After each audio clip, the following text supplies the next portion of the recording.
ya tenemos un grupito interesante. Somos 12 por ahora.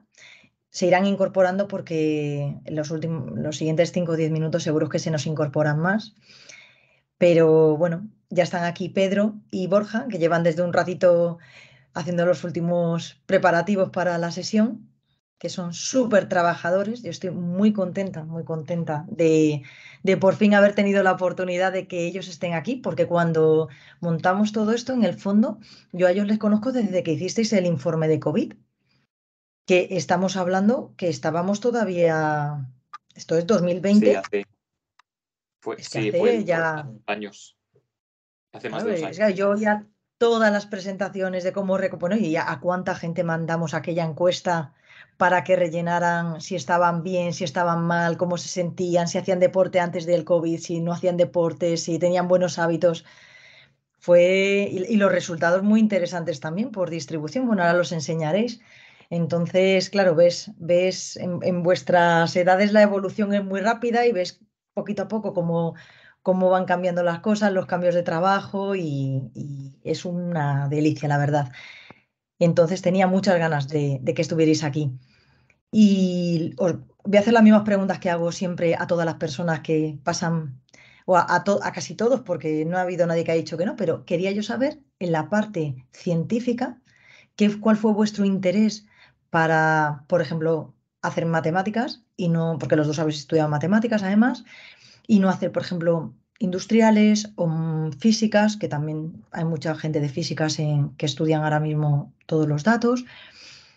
¿Por qué no planteaste hacer ciencia de datos? Que eso también ahora lo estoy pensando, que no sé si cuando vosotros empezasteis ya estaba arrancado el grado, ¿no? Y No, no estaba.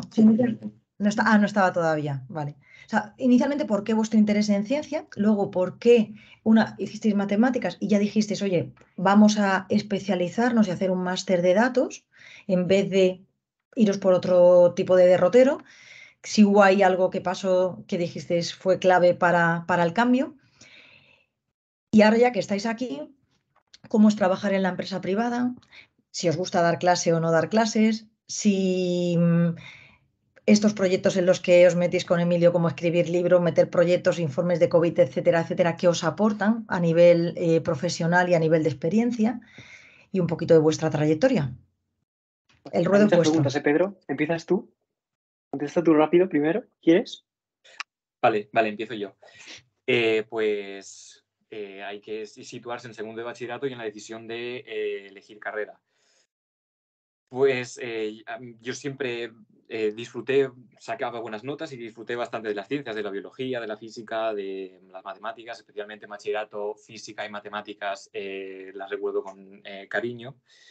Y ¿por qué no pasarnos a una ingeniería o algo más aplicado? Pues creo que esto es algo que tenemos en común y es que a los dos nos gustan bastante las ideas. O sea, filosofía, por ejemplo, que yo siempre le encontré cuando entré en matemáticas bastante similitud en cuanto a estructura, a cómo se estructura el conocimiento.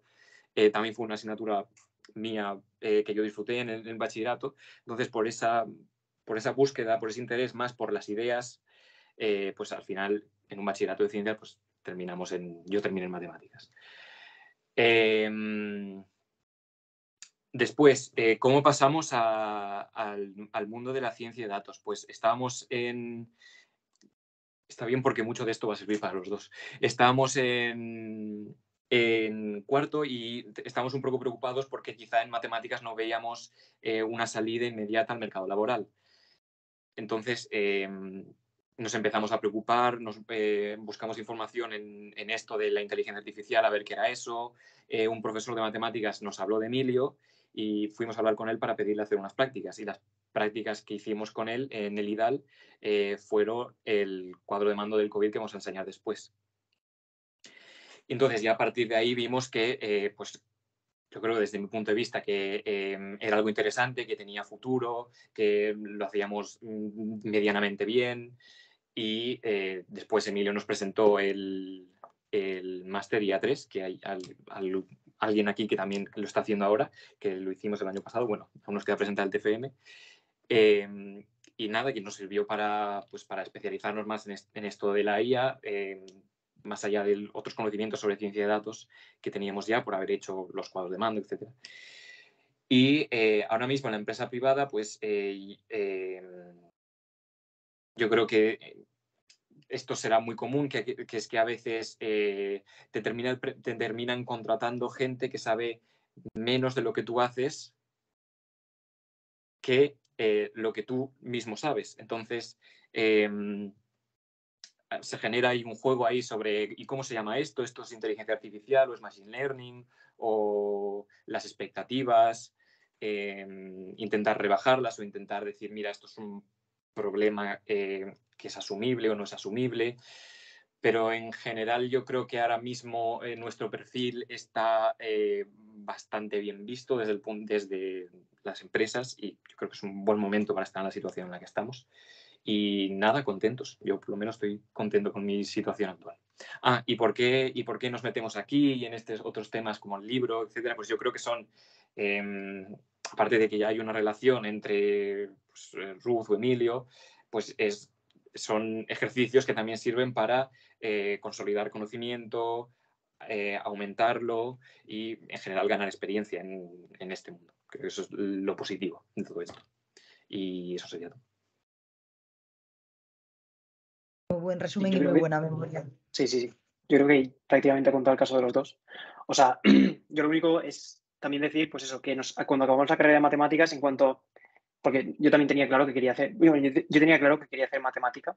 Me gustaba mucho la parte pura de resolver puzzles, toda esa forma de enfrentarte a distintos problemas. Y acabando la carrera de matemáticas ya nos dimos cuenta de que hacía falta saber programar para en el mundo real, programar en general, para en el mundo real poder dar soluciones reales a empresas. Entonces yo empecé a programar y aprendiendo a programar me di cuenta de que parecía que en el futuro una de las herramientas que parecía que iba a ser muy valiosa en el futuro era conocer toda la parte del dato.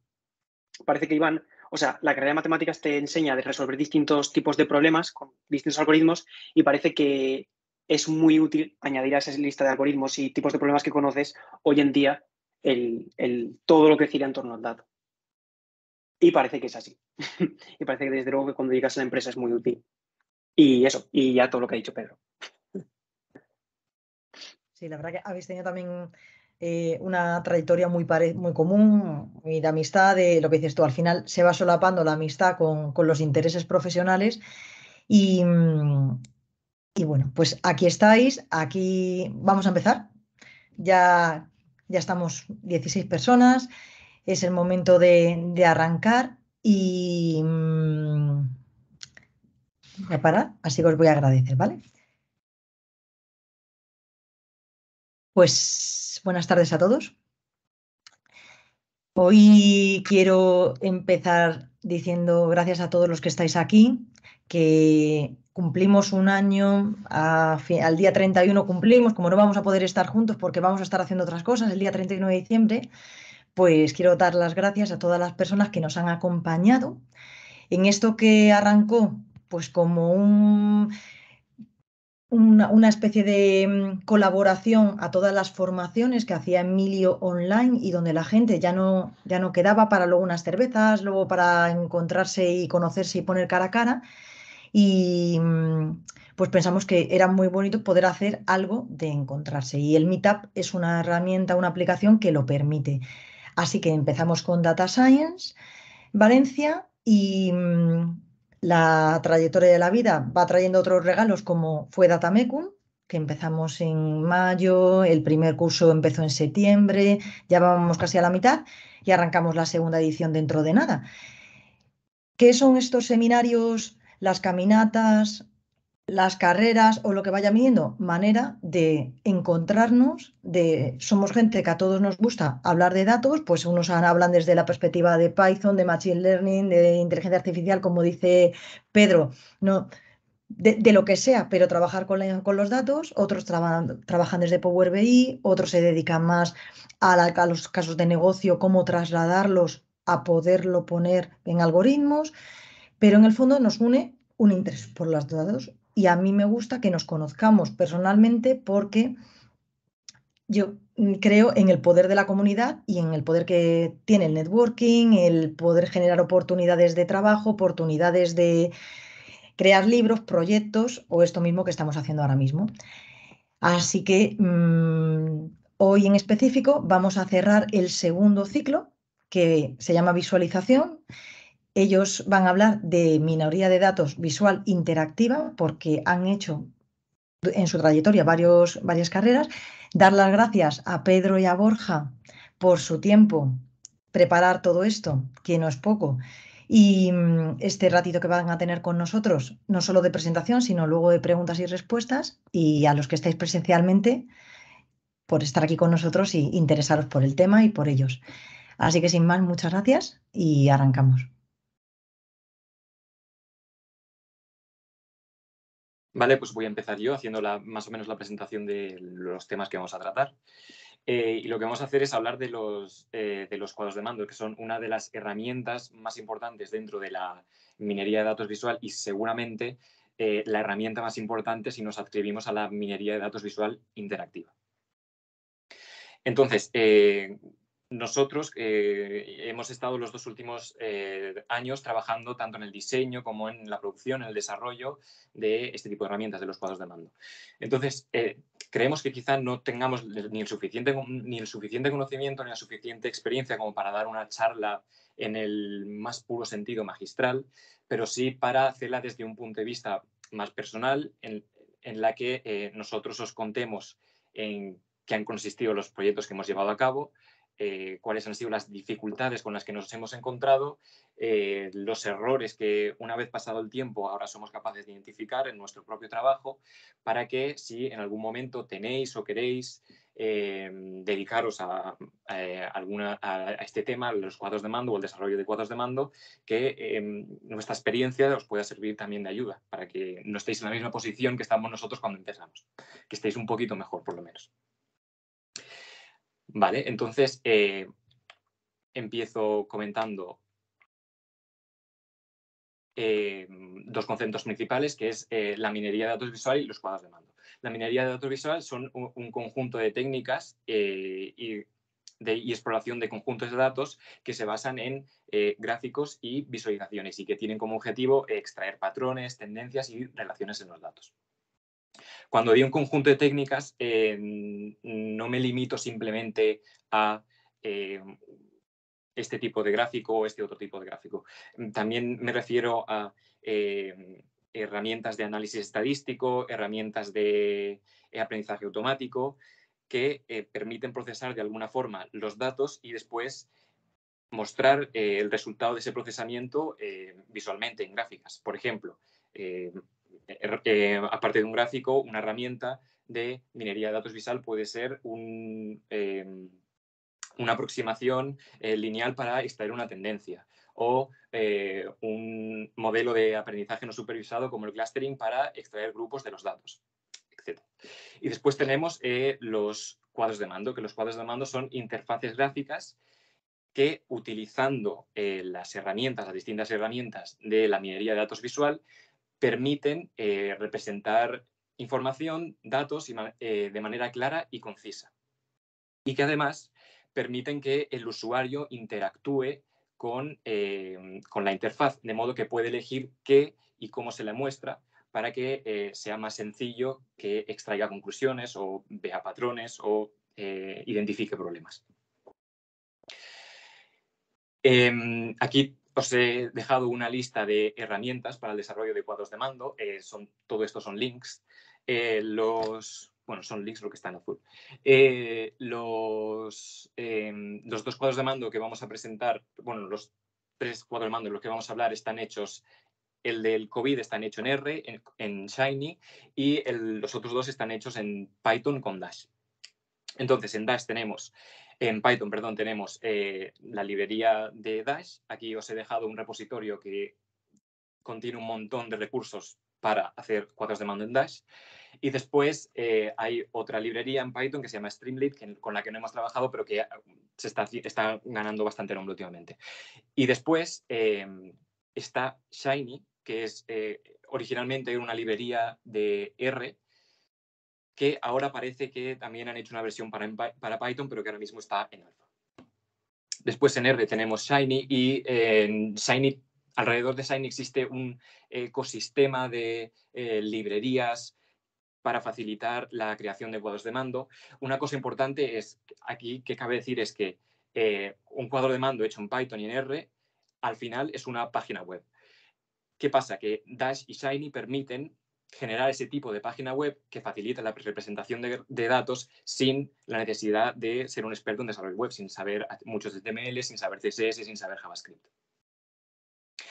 Lo que sí, y además en Shiny existen estas otras librerías que te permiten utilizar elementos, siguiendo la sintaxis de R, te permiten utilizar elementos de JavaScript, elementos de HTML, tiene una fácil integración con para cambiar los estilos de CSS y algo muy parecido también lo encontramos en Dash. Después, si digamos que somos un desarrollador web, pues ya podemos utilizar otras librerías de JavaScript, como estas que os dejo aquí, que la primera es para representar datos en un sentido general. La segunda es una librería de gráficas, la tercera es para representar mapas y la última vuelve a ser una librería de gráficas. Y después existen software comercial como Power BI y Tableau.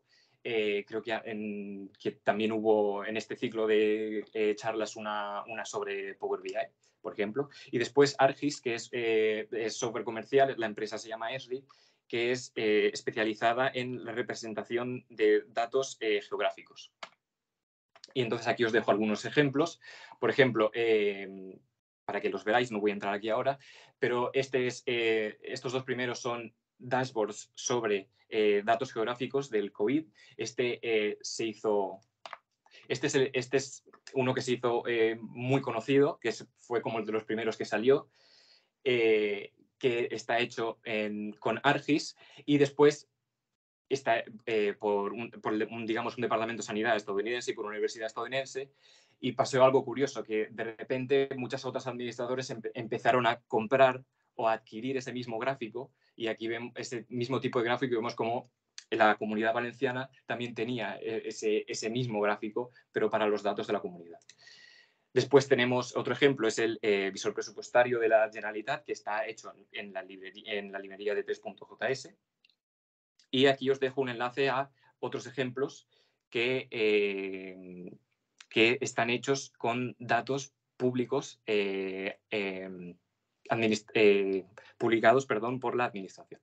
Y como último os dejo un enlace a un libro que nosotros le echamos un vistazo a la hora de diseñar, que lo que hace es incluir muchos ejemplos, ver en qué falla, en qué son mejores, cómo se puede mejorar, un poco también la dinámica de esta exposición. Y nada, con esto le doy el paso a Borja para que explique el primer cuadro de mandos. Este artículo del Financial Times, que es vuelve a ser sobre la pandemia, sobre el inicio del COVID-19, cómo evolucionó en los distintos países, las distintas paradojas que se encuentran en los datos. Bueno, es todo un análisis desglosado por países, y me parece que es un buen ejemplo que muestra un uso explicativo. Esto ya no sería un cuadro de mando porque se llama un artículo, pero sí que es una visualización interactiva de la información. Entonces, como vemos aquí, mientras vamos siguiendo el artículo que han escrito, por ejemplo, conforme vamos bajando, el gráfico de la izquierda, vemos que se va ajustando a lo que estamos leyendo para darnos para enseñarnos con los datos lo que quieren decir. Y han escogido meticulosamente qué gráficos quieren mostrar para reforzar las ideas que quieren transmitir. Entonces, esto no es que esté mejor ni peor, quiero decir, utilizar los cuadros de mando o la visualización para explicar es simplemente otro posible uso que tienen las visualizaciones. Digo esto porque justamente los 3 ejemplos de cuadro de mando que vamos a dar a continuación van totalmente por el otro camino, son puramente exploratorios, es decir, son herramientas que están pensadas para que el experto llegue con las preguntas y estas herramientas sean una ayuda o hagan lo más fácil posible que el experto navegue por estos datos y saque las conclusiones que tenga que sacar.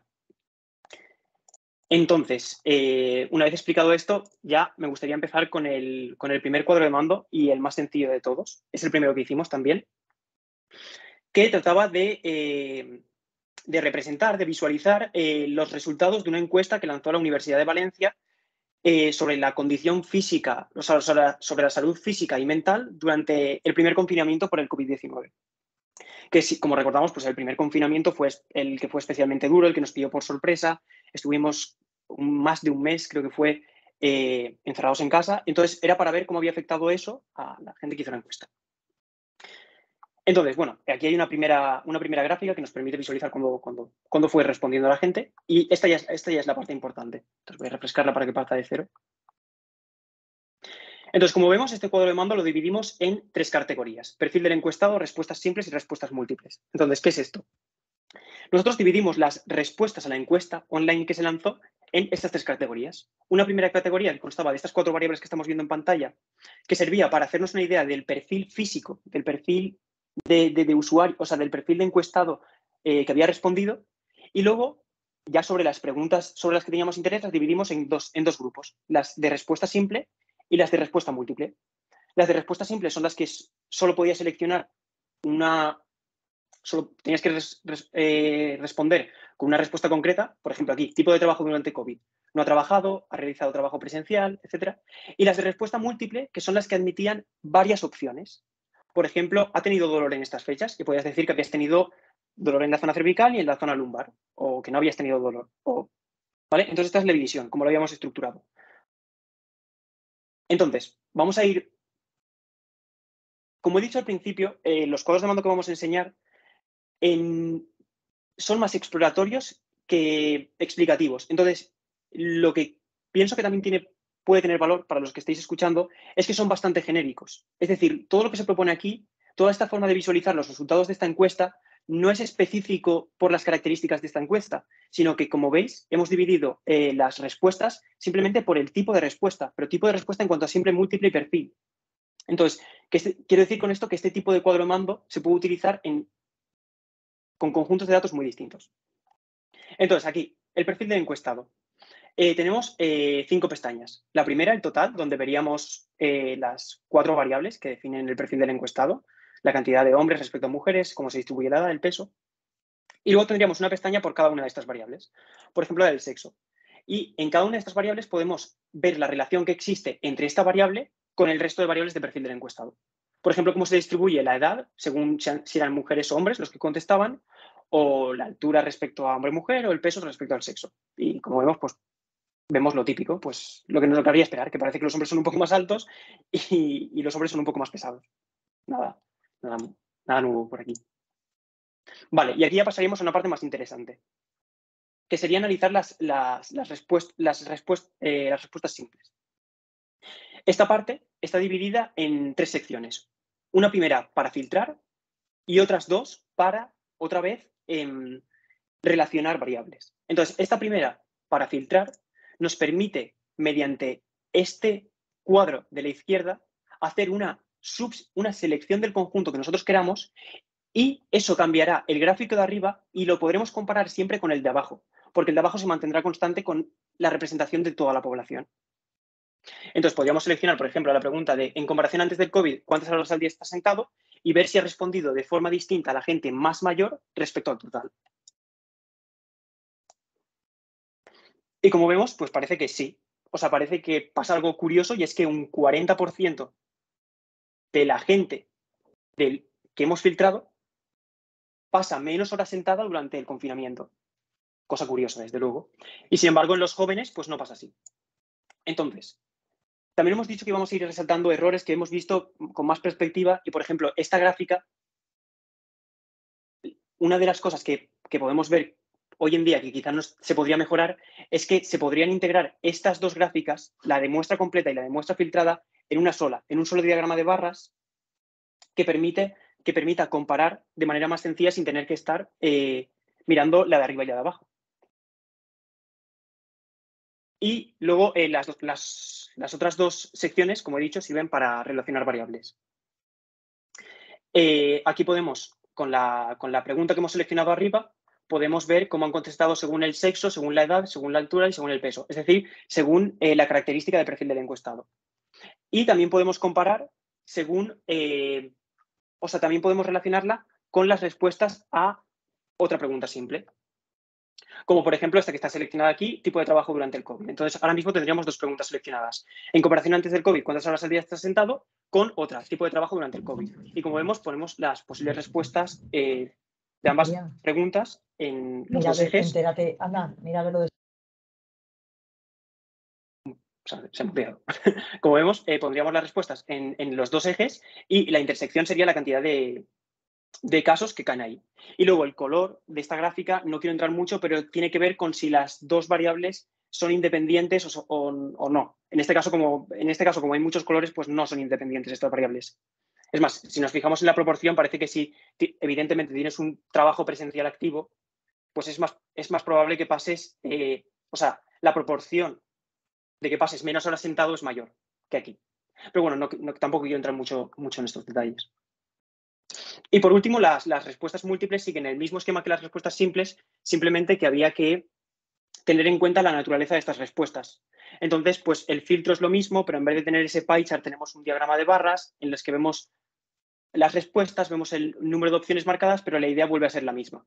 Y quizá la posible mejora o el error que estamos viendo aquí, pues sería el mismo, que estas dos gráficas seguramente sería mejor pensar cómo integrarlas en una sola gráfica para no tener que estar mirando arriba y abajo, sino que en una sola gráfica estemos viendo la diferencia entre lo que hemos filtrado y la población total. Y luego, por último, aquí habría otro gráfico que nos serviría para relacionar otra vez con la misma idea anterior la pregunta que hemos seleccionado aquí arriba con una pregunta simple. Por ejemplo, podríamos relacionar ha tenido dolor en estas fechas con la de antes. Entonces veríamos en función de lo que han contestado, lo que han seleccionado. Vale, pues este sería un cuadro de mando. Como vemos, es bastante sencillo en cuanto a propósito. Simplemente quiere representar este conjunto de datos. Quiere que sea todo lo cómodo posible navegar esta información y encontrar relaciones, pero las preguntas te las tienes que hacer el usuario cuando llega a esta página. Sí, ya está. Vale, pues este cuadro de mando lo hicimos en el IDAL, dentro de un proyecto piloto de él con la Diputación de Albacete, lo tengo aquí, el Servicio de Modernización Administrativa y TIC de la Diputación de Albacete. Entonces, ¿qué es Sedipualba? Entonces, en la Diputación de Albacete han desarrollado Sedipualba, que es una herramienta de gestión electrónica de entidades públicas. Esto quiere decir que con Sedipualba se puede administrar cualquier cosa dentro de un ayuntamiento, dentro de una diputación, dentro de una universidad, etc. Y es una herramienta que es sin ánimo de lucro, desarrollada por el sector público, para el sector público, que está teniendo bastante éxito. Entonces, lo que querían es desarrollar una herramienta que permitiera, por ejemplo, los ayuntamientos estudiar cuál está siendo el rendimiento del ayuntamiento a la hora de resolver expedientes administrativos del tipo que sean, ¿no? Por ejemplo, una multa, cobro de impuestos, una inscripción en el padrón, etc. Entonces, ¿cuáles son los datos con los que trabaja este cuadro de mando? Los datos con los que trabaja el cuadro de mando se llaman expedientes. Entonces, un expediente es algo que se genera siempre que se inicia un trámite administrativo dentro de la plataforma Sedipualba. Por ejemplo, alguien se inscribe en un padrón. Alguien se inscribe en el padrón. Entonces, se genera un expediente que al que se le asocian los siguientes datos, que son el contenedor. El contenedor es el área del ayuntamiento en el que se ha generado el expediente, digamos que en área o concejalía, podríamos decir. El procedimiento es una etiqueta que describe en qué consiste el procedimiento, en este caso sería inscripción en el padrón, y se le asocia una fecha de inicio, que es el momento en el que se abre el expediente. Y después, claro, un expediente puede estar abierto o cerrado. Por ejemplo, si se abre una inspección a un individuo, ese expediente se abre tal día y cuando se finaliza la inspección, ese expediente se cierra. Entonces, hay algunos expedientes que tienen asociado una fecha de inicio y otros que que tienen asociada una fecha de fin y otros que no. A los que no tienen asociada una fecha de fin decimos que están abiertos y a los otros decimos que están cerrados. Vale, entonces, este expediente, como he dicho, es un dato muy general. Para cualquier tipo de gestión administrativa se genera un expediente. Entonces, cuando desarrollamos la página, lo que intentamos es que fuera lo más general posible, que se pudiera adaptar fácil a otro tipo de dato que fuese un poquito más completo. Por ejemplo, un contrato público. Un contrato público también tiene lo mismo, el área del ayuntamiento en el que se ha hecho, se ha impulsado, el procedimiento, que puede ser contratación, la fecha en la que se abre, pero también puede tener asociado otros valores. Por ejemplo, la cuantía del contrato. Entonces, aquí veréis que no solo tenemos esta página en la que dedicado a los expedientes, sino que lo que hicimos es que pensamos esto como algo que tuviese distintos paneles en lo que el propio título de la página sirviera para poder navegar entre los distintos paneles. Cada uno de los paneles estaría asociado a un tipo de dato. Entonces aquí podemos ir a la página de contratos y ya, por ejemplo, aquí en todas estas selecciones ya no solo en todos estos datos ya aparecen nuevos datos como el importe y ya cambian las distintas opciones que tenemos. Pero nos vamos a quedar aquí en expedientes. Entonces, paso a explicar un poquito el aspecto de la página y su funcionalidad. Aquí lo que vemos es un resumen de todos los expedientes que se han abierto desde que se tienen datos. Entonces, para tener una visión general de lo que está pasando en el ayuntamiento. Y después tenemos aquí este otro elemento que es con lo que digamos que vamos a seleccionar los datos. Hay dos partes bien diferenciadas en esta visión que vemos, que es esta primera de aquí, este primer tercio y esta segunda parte. Aquí va a ser donde vamos a seleccionar los datos que queremos representar y aquí es donde se van a representar. Entonces tenemos este elemento de aquí, el que llamamos carta, y que tiene una serie de selectores. Por ejemplo, aquí podemos seleccionar un contenedor, podemos seleccionar el procedimiento dentro de ese contenedor y esta es una mala selección. ¿Vale? Bueno, aquí mismo. Entonces aquí, aquí lo que estamos haciendo es seleccionar el contenedor 1177. Entonces podemos venir aquí y darle a aplicar. Entonces aquí ya se vería unas gráficas asociadas a esta selección. ¿Qué más cosas podemos hacer? Pues, ¿o qué más elementos tiene la carta? Pues aparte del selector de contenedor de procedimiento, tenemos un selector de rango y tenemos aquí otro pequeño resumen. Este resumen hace referencia a los expedientes que se iniciaron en el rango de tiempo seleccionado. En este caso, como no hay nada seleccionado, es en todo el tiempo y que corresponden con esta selección. Después tenemos aquí otro resumen y estos datos se corresponden con los expedientes que se finalizan en el rango de tiempo seleccionado y se corresponden con esta selección. Vemos que esto está en negrita y esto está difuminado. Esto lo controla estos dos botones de aquí que nos permiten elegir entre si queremos seleccionar los expedientes que se inician o los que se finalizan en el tiempo seleccionado. Vale, entonces, ahora hemos elegido un conjunto de expedientes, o hemos elegido un subconjunto de expedientes y está moviendo sus datos. ¿Qué pasa si queremos comparar con otro subconjunto de expedientes?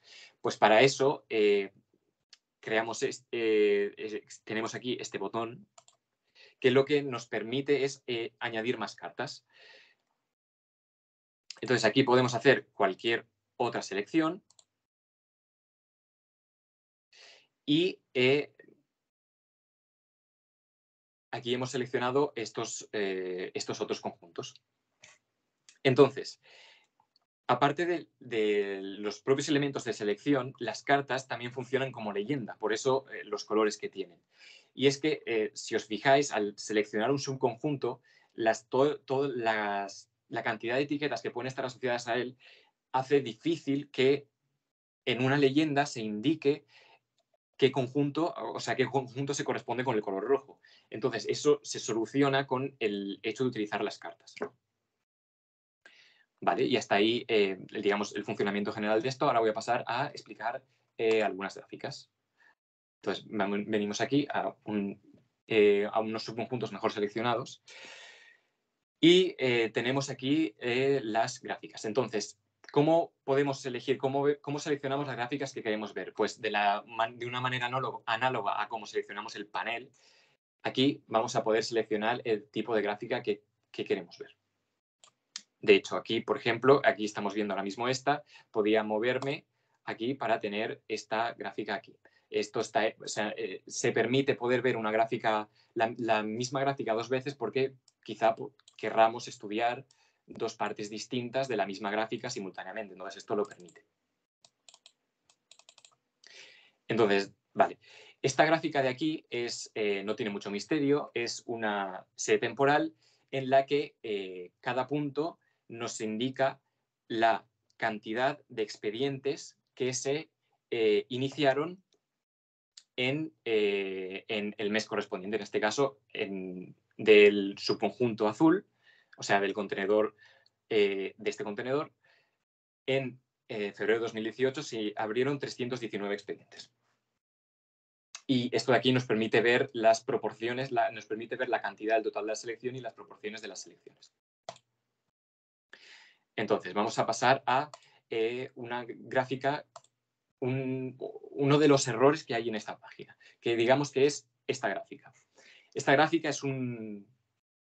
puede ser un poco difícil de explicar, a ver si lo hago bien. Entonces, esto vuelve a ser una serie temporal. Pero, ¿qué es aquí cada punto? Aquí, en cada punto, estamos viendo el tiempo medio de resolución de los expedientes que se iniciaron en el mes correspondiente, o sea, en agosto de 2019, pero que ya se han acabado. O sea, de los expedientes que se iniciaron en agosto de 2019, aquellos que sé cuánto duraron, cuánto tiempo estuvieron abiertos, son los que ya se han finalizado. Entonces, solo considero eso, calculo el tiempo de resolución de cada uno de ellos, hago la media y eso es el punto que represento aquí. Pero claro, esta gráfica introduce un claro sesgo, y es que si yo me voy a agosto de 2020 y selecciono solo los expedientes que se abrieron en agosto de 2020 y ya se han finalizado, estoy eligiendo expedientes cuyo tiempo de finalización es menor que el tiempo que hay desde la última actualización de los datos hasta agosto de 2020. Entonces, esto es lo que intenta indicar este triángulo aquí. Este triángulo aquí nos dice ningún punto, por esta coda que acabo de indicar, ningún punto puede pasar de aquí. Y nos viene a decir, oye, si ves una tendencia a la baja aquí, no es que todas las cosas estén yendo mejor, sino que simplemente estás considerando los expedientes que se cierran más rápido. Y cuanto más te acerca, considerar los expedientes que aún se cierran más rápido aún. Entonces, esto nos viene a indicar, es como una indicación de que, mira, esto es el tope. Entonces, ¿cuál sería una forma? Y esta gráfica siempre nos dio bastantes problemas desde el punto de vista conceptual. Porque quiero decir, porque es si tú solo ves esto, pues dice todo va bien. O sea, como ya he dicho, introduce un sesgo. Y esto intenta indicarlo. Pero ¿cuál hubiese sido una mejor solución? Pues existe dentro de la estadística una rama que se llama análisis de la supervivencia, que lo que intenta es que se basa en experimentos en los que tienes individuos en los que conoces su tiempo de vida, o sea, en este caso sería lo que tarda un expediente desde que se abre hasta que se cierra, pero también permite incluir en el análisis aquellos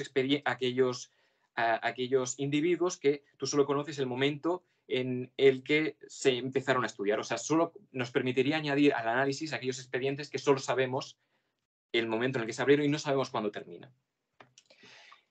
Entonces, con esto podríamos dar aproximaciones basadas en esta teoría, que no voy a ampliar más, pero que ya nos permitirían dar aportar ideas mejor sustentadas, que no introdujeran un sesgo. Esta teoría también nos aporta información sobre cuando unos datos no son fiables. Como veis aquí, al final, muchos datos no están incluidos porque aplicando una serie de criterios se puede saber que esos datos no son fiables, no los dibujes. Entonces, y después aquí tenemos, también tenemos aquí otro tipo de gráfica, que es una gráfica de violín, que vuelve a ser, la gráfica de violín intenta aproximar la función de densidad de los expedientes finalizados. Pero vuelve a tener un problema, y es que aquí no se ve porque está cortado, pero estas gráficas desde un primer momento le asignaban densidad mayor que 0 a valores menores que 0, lo que no tiene sentido porque estamos hablando del tiempo y no existe un tiempo menor que 0, no hay un tiempo de duración menor que 0, no existe un tiempo de duración negativo. Entonces, con esta otra teoría, con esta teoría de análisis de la supervivencia, también se puede intentar dar una idea para intentar describir la distribución de un tiempo de resolución, pues se puede hablar de esto, que es la probabilidad de que un individuo sobreviva más de cierto tiempo, que estas serían las gráficas que estaríamos viendo aquí. Entonces, la moraleja de todo esto es que quizá a veces, a la hora de presentar un dato, te encuentres con que te da problemas teóricos que no sabes resolver, y quizá investigando un poquito más llegues o preguntando a alguien que sea más experto en eso, llegues a un conocimiento que tú no tenías antes y que te permite presentar esa información de manera más fiable, más confiable y en definitiva mejor. Después, otra cosa interesante que tiene la página es esta otra gráfica de aquí, que es un trimap, que si visteis la charla de Emilio, él habló de ello. Entonces, un trimap es una representación gráfica que permite describir una estructura jerárquica y dos variables numéricas. Entonces, ¿cuál sería la estructura jerárquica aquí? Pues si nos fijamos, los procedimientos tienen varias etiquetas. El nombre de los procedimientos tienen varias etiquetas. Eso es porque tiene una estructura anidada. Quiero decir, dentro de vías públicas urbanas existe un procedimiento que se llama gestión de vados. Aquí, por ejemplo, aquí, en vías públicas urbanas existe un procedimiento que se llama proyectos, otro que se llama informes y propuestas y otro que se llama incidencias y reclamaciones. Entonces, como veis aquí, metiendo cajas una dentro de otra permite describir una jerarquía, esta gráfica. Después, ¿cómo se le asigna el área a cada caja? Pues el área viene dada por la cantidad de expedientes que hay dentro de cada una de estas categorías. ¿Y qué es el color? El color es el tiempo medio de resolución de los expedientes finalizados dentro de cada una de las categorías. Entonces, ¿qué podemos observar aquí? Pues que aquí en transparencia el tiempo medio de resolución es muy alto, lo podemos ver porque tiene un color rojo intenso. Y aquí es más bajo, está digamos que a la mitad del rango de color que está sobre aquí. Entonces,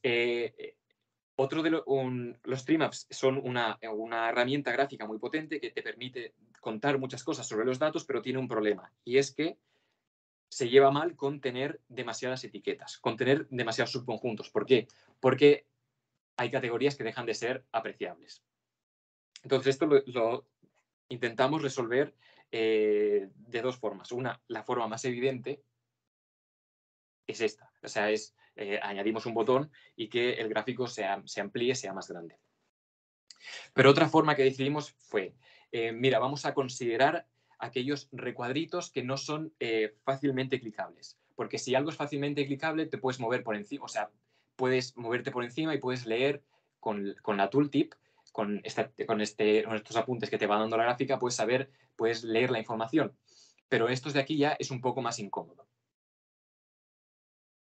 Entonces, vemos aquí cómo aquí se generó esta caja artificial que lo que hace es guardar aquellos expedientes, aquellos subconjuntos que tienen menos de 117 expedientes.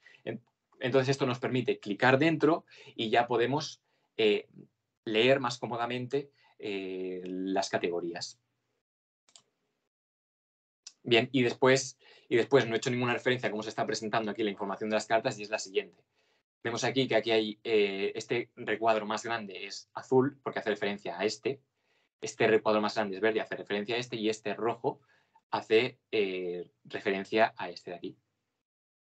Y más o menos con esto serían las ideas principales de este cuadro de mando. Y con eso terminamos. Gracias a todos por vuestra atención y en concreto gracias a Ruth por organizar todo esto. Muchas gracias, Pedro. Tienes una pregunta en el chat, Pedro. Sí.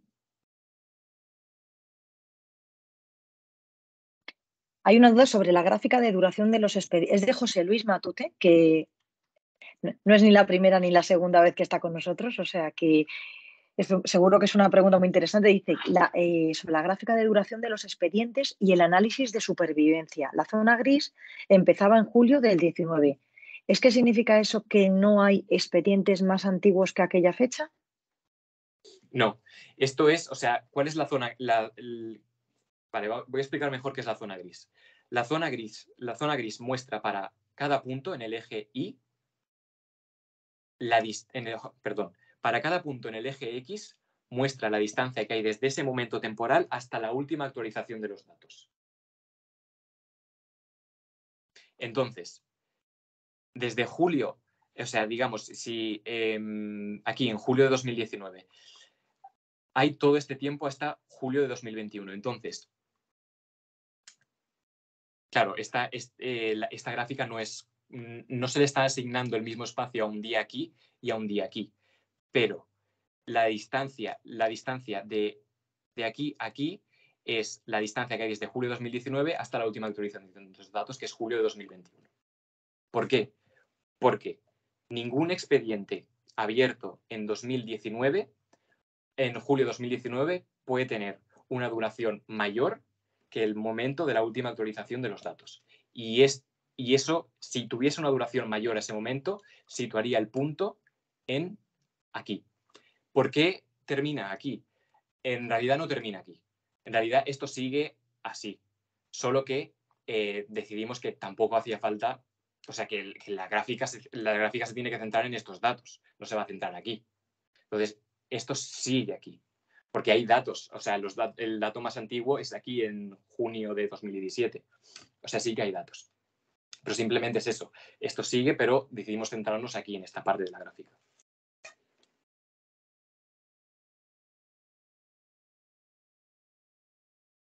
Muy bien, creo que del chat no hay alguna pregunta más.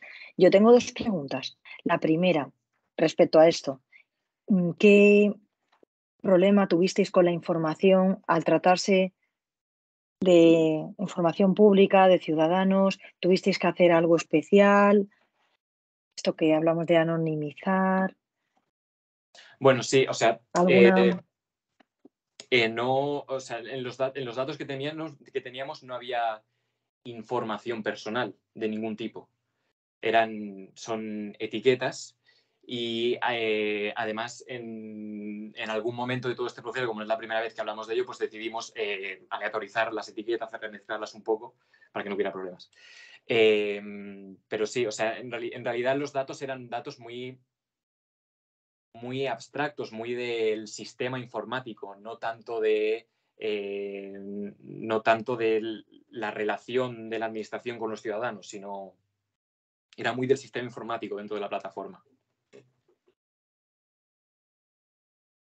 O sea, no había datos personales de ningún tipo en los datos. Y a diferencia de ahora que habéis trabajado con empresas, ¿se hace un tipo de tratamiento, elección de los algoritmos que también hablan de que según el sector, por ejemplo, si tratas en salud, si tratas en organismos públicos, que no sean los mismos algoritmos para que se pueda trazar mejor la información o no? ¿Teníais libertad para trabajar? Sí, en esto sí, porque al final nosotros no, en realidad aquí no hay ningún algoritmo, solo nos dedicamos a buscar cómo intentar representar la información de la mejor forma posible. Y ya está, quizá, no sé, digamos que quizás sí que encuentre una diferencia en que como ya Sedipo Alba tenía una estructura informática seria ya montada, pues estaban bastante bien estructurados los datos y por nuestra parte no hubo mucho que hacer más allá de pensar en cómo representarlos. ¿Cómo? Que a veces cuesta encontrar esto cuando pasas al mundo laboral, sobre todo en una empresa que se intenta meter en este mundo hace poco. Ellos pues lo tenían bastante organizado y bueno, y así les va bastante bien. Y la segunda que tengo es respecto al COVID, porque para mí lo más importante de ese trabajo, claro, es sacar información útil de unas preguntas que iban a un público muy, muy variado. No controlabas ni la edad, ni el sexo, ni los estudios, entonces tenían que ser preguntas muy claras para que no hubiera dudas en qué contestar, para que luego la visualización fuera buena. ¿Cuánto creéis que es importante saber de lo que estás hablando, de ese trabajo de campo previo antes de la visualización? Igual que pasa seguro en vuestra empresa. Esta pantallazo que habéis puesto, ¿cuánto creéis que es el trabajo antes de decir, venga, me voy a poner a visualizar? Vale, la contesto yo, Pedro. Sí, o sea, la verdad es que esta página en cuanto a, o sea, como para explorar los resultados de la encuesta está bastante bien porque te permite consultar todas las gráficas que te pueden ocurrir de manera bastante sencilla, pero como dices, ya para sacar conclusiones, la verdad es que después de esto lo que hicimos fue un análisis estadístico en el que ya modelizamos la variable a predecir, lo tengo por aquí. O sea, ¿cómo planteamos esto? Ya para tratar de o sea, la visualización fue por una parte. La visualización simplemente quería que fuera todo lo accesible posible la información que estaba detrás de la encuesta. Y luego ya cuando quisimos extraer las conclusiones, nos apoyamos en esta visualización, pero realmente ya hicimos todo un análisis en R, en la que tratábamos de modelizar la respuesta a la pregunta de ¿ha sufrido molestias físicas? Tratábamos de ver las variables predictoras. Entonces tratábamos de ver qué comportamientos o qué tipo de perfiles de persona acentuaban las molestias físicas. Pero ya digo, lo hicimos ya en R, con un modelo lineal. Y en cuanto a lo que decías, Ruth, de cómo de importante es conocer los datos antes de intentar representarlo, pues sí, o sea, es bastante importante. Sobre todo, es importante tener el contacto con el usuario. El usuario que igual es un experto en ese tema. Entonces, igual te puede ayudar él, te puede guiar, te puede decir, mira, aplica tal filtro para extraer tal conclusión. O quiero que se muestre de esta forma, o quiero que tenga tal funcionalidad. Entonces, siempre es muy positivo tener ese tipo de relación. Porque, por ejemplo, esto de los datos del COVID, pues sí, o sea, si hubiésemos tenido desde un punto de vista nosotros un bagaje, digamos, más médico, pues quizá hubiésemos hecho cosas distintas, pero nuestro objetivo era simplemente facilitar los resultados de la encuesta. Pero después ya en los otros dos cuadros de mandos ya era trabajar para extraer conclusiones, para que alguien extrajera conclusiones en un contexto muy específico. Entonces, sí que resulta necesario estar en contacto con esta gente y también resulta necesario conocer los datos. Y, como ya he dicho, si en algún momento se encuentra un problema evidente, pues intentar buscar, rascar teóricamente, a ver si hay alguna solución.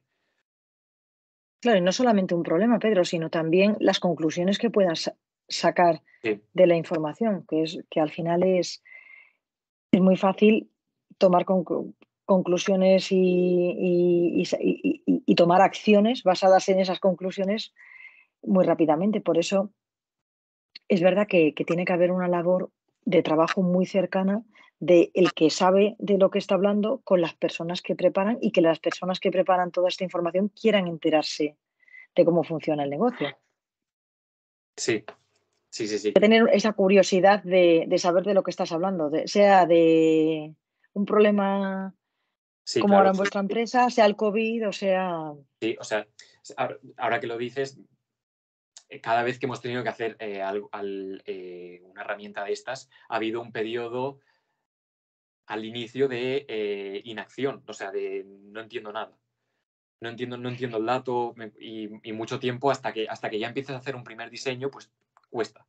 Y siempre cuesta, y siempre hay que hacer el esfuerzo por entenderlo, porque si no, ni siquiera puedes empezar.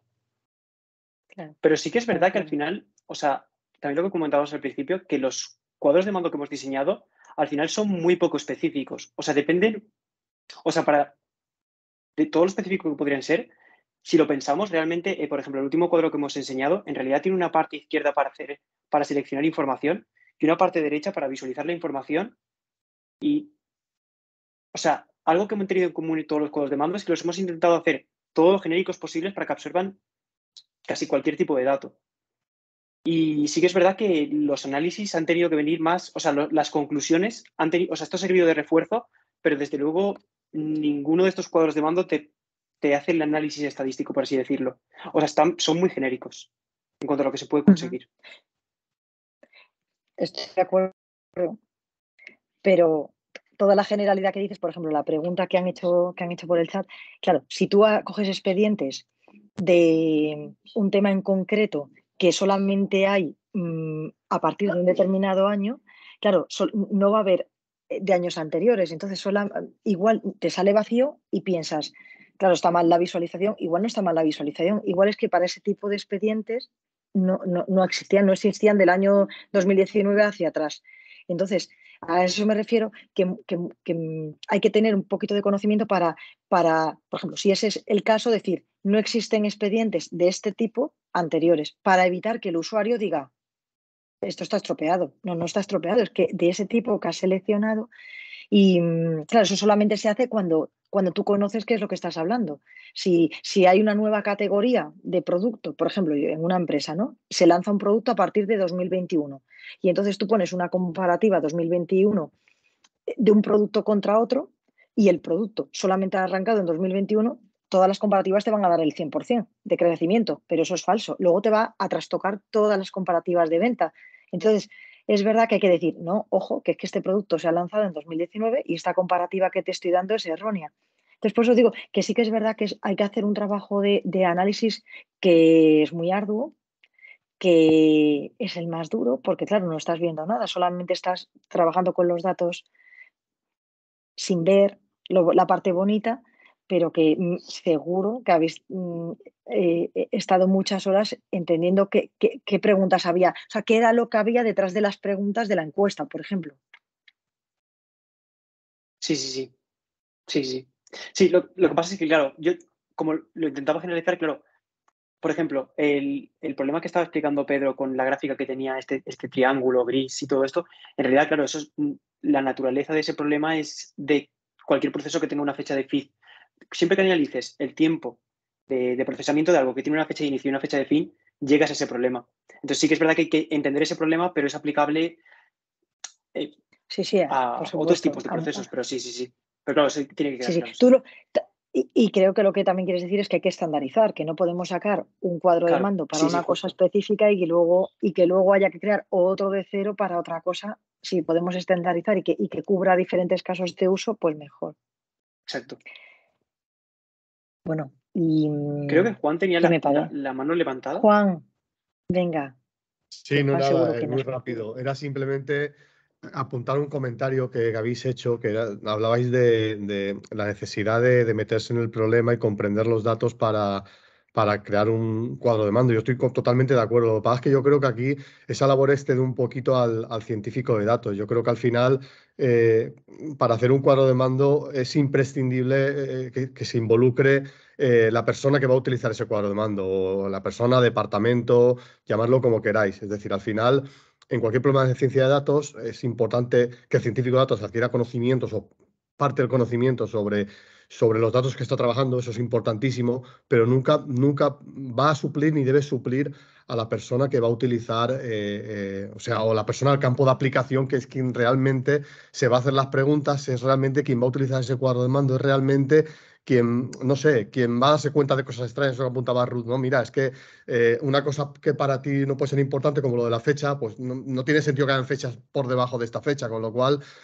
bueno, era simplemente un apunte, que vamos, que creo que es imprescindible. Me imagino que en muchas ocasiones nos ha pasado a todos que nos han dado un dataset, una empresa, algo y ha dicho, enséñame lo que tengo en mis datos, o muestra la información de mis datos, o que hay en mis datos. Y la respuesta por nuestra parte, bueno, por mí siempre es la misma. Es decir, ¿qué quieres averiguar de tus datos? O sea, yo creo que habéis dicho que los cuadros de mando pueden ser exploratorios o explicativos. Yo creo que deben ser explicativos, ¿vale? Lo del análisis exploratorio de datos, generalmente, no sé, o sea, yo no lo hago con cuadros de mando generalmente. Tienes herramientas para explorar datos y ganar conocimiento.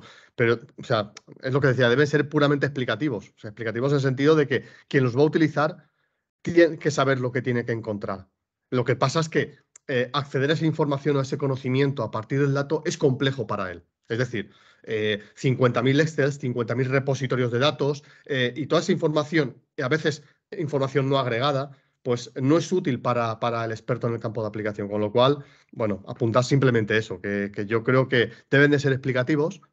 También pueden ser exploratorios, evidentemente, pero deben de ser explicativos para ser utilizados en empresa y que al final es fundamental que el experto se involucre porque, bueno, hace que crezca o que se creen productos mucho más adecuados y útiles para la empresa. Y ya me callo, perdonad.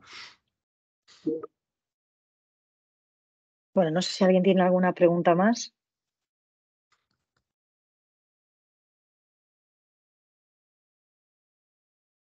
Si no, muchas gracias, chicos, por vuestro tiempo, por estas explicaciones tan profundas sobre los 3 cuadros de mando.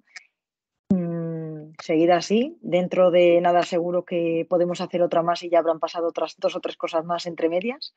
Y disfrutad este tiempo. Muchas gracias a todos los que estáis aquí y nos vemos en la próxima, 12 de enero. Un abrazo. Gracias a ti, Ruth. Un abrazo. Gracias. Hasta luego. Hasta luego.